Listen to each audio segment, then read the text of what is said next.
Hi, this doctor Naveen, consultant neurologist from NASA hospitals LB Nagar.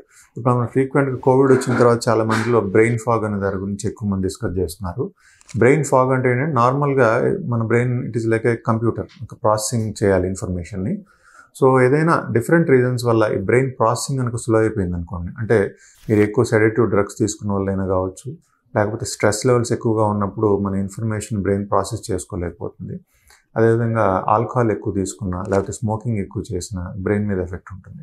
కొన్ని ప్రత్యేకమైన conditions ఉంటాయి, auto immune conditions, బ్రెయిన్లో inflammation, వాతాన్ని cause చేసే కండిషన్స్. ఎస్పెషల్లీ కోవిడ్ వచ్చిన తర్వాత డైరెక్ట్గా వైరస్ బ్రెయిన్కి స్ప్రెడ్ కావడం, అక్కడ ఇన్ఫ్లమేషన్ కాజ్ చేయడం వల్ల కూడా చాలామందికి ఈ బ్రెయిన్ ఫాగ్ అనేటువంటి సిమ్టమ్స్ వస్తున్నాయి. దీన్ని మనం లాంగ్ కోవిడ్ అని కూడా అంటాం. దీంట్లో ఏంటంటే తొందరగా ఇన్ఫర్మేషన్ ప్రాసెస్ చేసుకోవాలి. ఏదైనా వ్యక్తి చెప్పినప్పుడు మనకు కన్ఫ్యూజన్ అవుతూ ఉంటుంది, ఏం చెప్తున్నారు అనేటువంటి అర్థం చేసుకోలేరు. ఎప్పుడు ఏదో ఏ పని మీద కాన్సన్ట్రేట్ చేయలేకపోవడము, ఒక పని చేయాలన్నా ఎక్కువ టైం తీసుకోవడము, నిద్ర పట్టకపోవడము, ఇటువంటి రకరకాల సిమ్టమ్స్ వస్తూ ఉంటాయి వీళ్ళకి. సో వీటన్నిటికీ మెయిన్ వచ్చేసి ప్రాపర్ స్లీప్ ఉండేది చూసుకోండి, హెల్దీ ఫుడ్ డైట్ తీసుకోవడము, వాటర్ ఎక్కువ తీసుకోవడము, అదేవిధంగా డైలీ స్ట్రెస్ తగ్గించుకునేదానికి వాకింగ్ కానీ అదర్ యోగా కానీ మెడిటేషన్ కానీ యాక్టివిటీ చేయడం ద్వారా చాలా వరకు బ్రెయిన్ ఫాగ్ నుంచి మనం తప్పించుకోవచ్చు. To like, comment, share and subscribe for regular health updates NASA Hospitals.